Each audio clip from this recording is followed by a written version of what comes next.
Hey everybody, just a dog-loving librarian here, and this is my buddy Roscoe. Say hi, Roscoe. Roscoe's been in our family for about 4 or 5 years now, and he came from an animal shelter. So one of Roscoe's favorite things to do is spending time outdoors. He loves his walks. He loves stopping and looking and sniffing everything he can. Sometimes, though, you can't always go outdoors like you want to, and that's why it's so neat because you can read books about the outdoors. So today I'm going to talk about 3 books, and it all takes place outside. First book I'm going to talk about is called Planting the Wild Garden. It's by Catherine Galbraith, and the pictures are by Wendy Anderson Halperin. So this is about a garden, have you ever planted seeds or helped your mom or dad or a relative and you wondered how long it was going to take to grow, what they were going to look like, how those little seeds turn into fruits or vegetables, seeds can turn into flowers, trees, plants, all sorts of different seeds. Have you ever been in a forest or meadow and wondered how all the different trees got there? So some things are planted on purpose and some things are planted by accident. So that's what this book is. It talks about the different ways things grow. I'm going to show you a quick picture here. It starts out with someone planting something on purpose. And this is a farmer and her son, and they're planting a garden. In the wild, though, things don't get planted by people per se, but there's other ways that seeds can grow. One of the ways, as it shows in this picture, birds can carry seeds. This is some thistleweed, and it shows how the birds carry seeds, and the seeds get in the ground, and then they grow.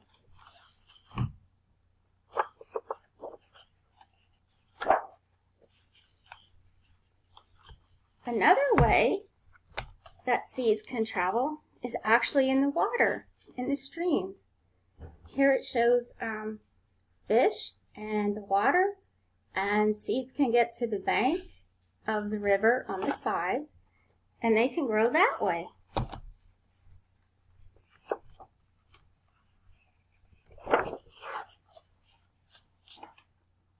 Another way seeds can get planted by accident are by squirrels. So acorns are a type of seed, and this squirrel here, he's getting ready for winter so he can save his food up.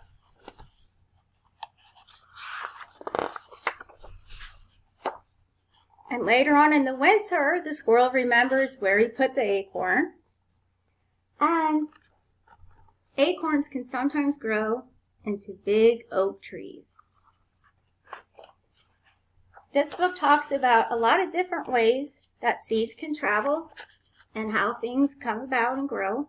So if you want to learn more about the gardens outside, the wild and the planted ones, you'll have to get this book.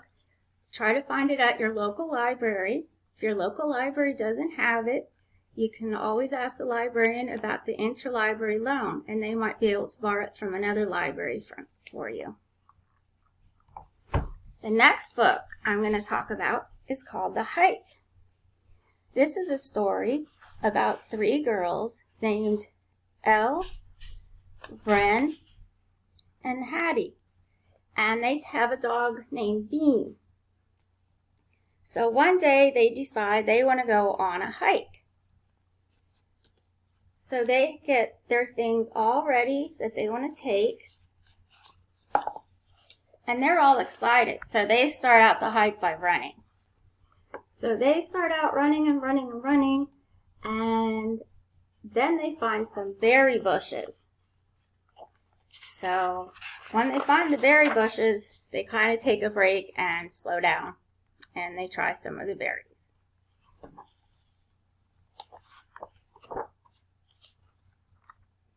things, though, happen along the way. And one of the things, adventures they have on their hike, is they stop and take another break as Elle teaches them how to make leaf baskets. Now, Wren has a sketchbook, so she keeps track of everything in this sketchbook so she remembers how to make them later. And she also writes down things about their hike, about the things they see, the animals, the different things they encounter. She draws and sketches in her book. So, at one point, the girls become lost. So, they have to work together and check their map to get back on track. And here is where they get really tired. So, they don't know if they're going to be able to finish the hike. So, to find out how they want to finish, if they get to the top, and if they finish their hike, this book is called The Hike by Allison Farrell. The next book I'm going to talk about is called North Woods Girl by Amy Bissonnette, and the pictures are by Claudia McGehee. So this story is about a little girl and her grandmother, and her grandmother lives in the woods. Have you ever had a relative or a friend or aunt and uncle that live in the forest and you like to explore with them? That's kind of what this book is. The girl and her grandma, they love going on walks. And this grandma, she's different than other grandmas. She doesn't really cook or bake much, but she loves going on walks and spending time in the forest.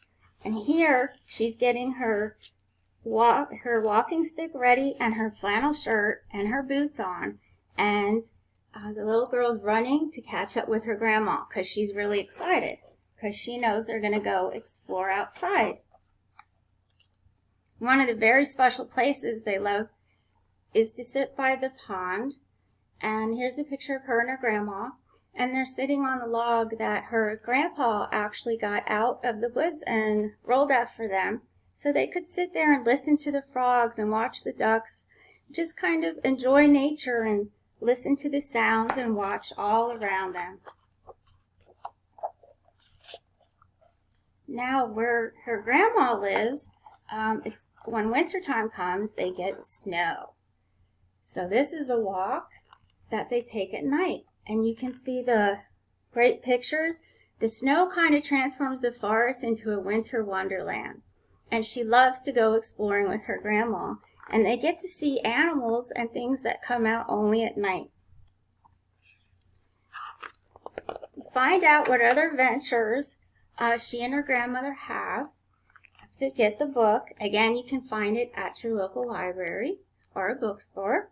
It's called North Woods Girl by Amy Bissonnette and Claudia McGehee did the pictures. So, one thing, if you can guess, these three books had in common, if you can guess it, they were all about nature.